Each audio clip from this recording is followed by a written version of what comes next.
I managed to... Oda, is he dead? I'm sorry, Oda. No, Brought this on yourself, too. no, you didn't have to. Had to. Can't just go around leaving loose ends.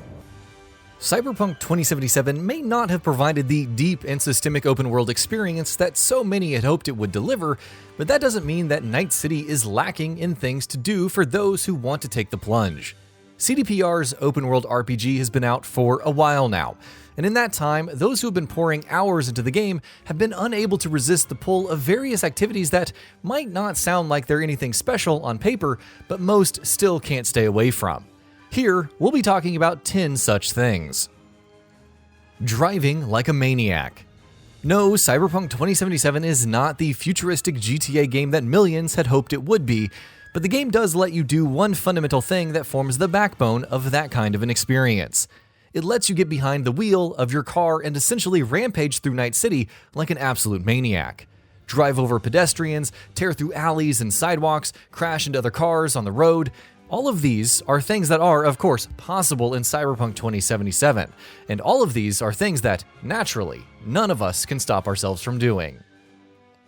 Obsessively picking up junk items. There's a startling amount of stuff to pick up and cram into your inventory in pretty much every space you enter in Cyberpunk 2077, but not all of it is useful loot. Ordinarily, you'd have zero issues with ignoring all the junk in most other games, but here, the junk can actually be useful, even essential at times. Whether to sell it to get a little bit of extra cash, which can be surprisingly hard to come by in this game, or to disassemble and get more crafting components. Entering a new room and obsessively picking up all of the trash you see lying around is, as such, something that most Cyberpunk players have found themselves doing. Hiding all the bodies. Stealth is a very viable alternative to out-and-out combat in Cyberpunk 2077, especially when combined with hacking. And there's one very particular aspect of stealth that we cannot stop doing: hiding bodies.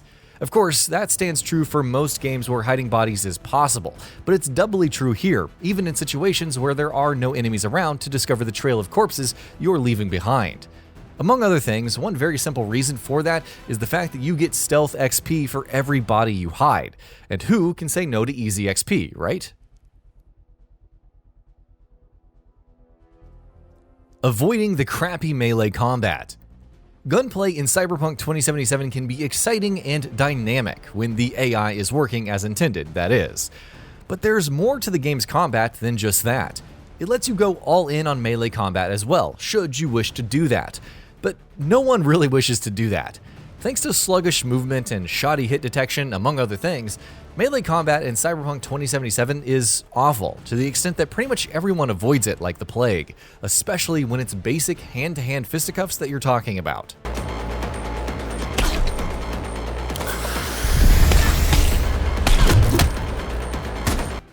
Spamming the monowire. Of course, even the melee combat in Cyberpunk 2077 can be pretty fun at times, if you have the right gear on you. Get the monowire cyberware installed into your arms, and you'll be in for significantly more enjoyable melee fights. Slashing at enemies with a whip embedded into your arm and watching them take heavy amounts of damage while you do so is as fun as it sounds. And if you do get this cyberware implant, it's hard to stop once you start. Chopping up enemies with the MANTIS blades. The alternative to the monowire, other than having no cyberware at all of course, is the MANTIS blades, which are just as enjoyable to use, if not more. Getting in the faces of your enemies and chopping them up into pieces with the blades in your arms, while others try to take you down with a barrage of bullets, can be exhilarating. Issues with melee combat such as sluggish movement still persist, of course, but they're easier to ignore when you're dealing the kind of damage the MANTIS blades let you deal. Hacking all the access points. Given its setting, it goes without saying that hacking is a big part of the world and the gameplay of Cyberpunk 2077. And even though it's not something that players have to engage with, we just can't bring ourselves to stop. There's access points littered all throughout Night City no matter where you go. And if you're anything like us, you hack every single one.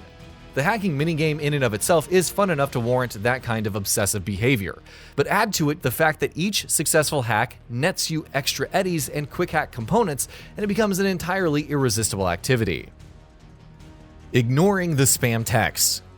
When you're not doing a mission, and a lot of times even when you are doing one, you'll be contacted by one of the many characters in the game via phone calls or text messages informing you about new quests, providing updates on old ones, informing you about new vehicles on purchase, or any number of other things. Sounds convenient, right? Well, it would be, except once they start, they just never stop. They'll be texting you constantly to the point that it ends up feeling like spam. And sure, a lot of the time these texts carry important info, but given just how frequently you get them, it's hard not to automatically start ignoring them every time you get one, at least for a little while. Bending bullets.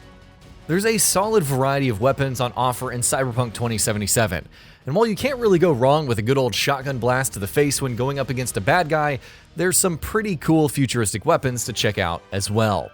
For instance, there's smart weapons, which are just so much fun to use.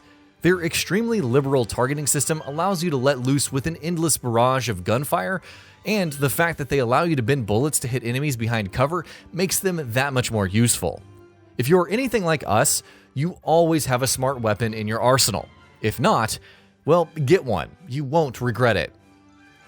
Aimlessly driving your bike. We spoke earlier about driving around Night City like a maniac and crashing into anything that moves or doesn't, but the opposite also has its own appeal. Getting on your motorcycle, especially if it's a good one, and riding through the city has an oddly meditative quality to it, whether you're riding through the urban jungle of skyscrapers that is Corpo Plaza or the desolate and wide open Badlands outside the city proper. Like much else in the game, it's best when things are working as intended, in this case, the driving physics. But when they are working, it's a lot of fun. And that about does it for this video. If you enjoyed what you watched and want to see more from Gaming Bolt, you can always hit that subscribe button and turn on the bell icon next to it.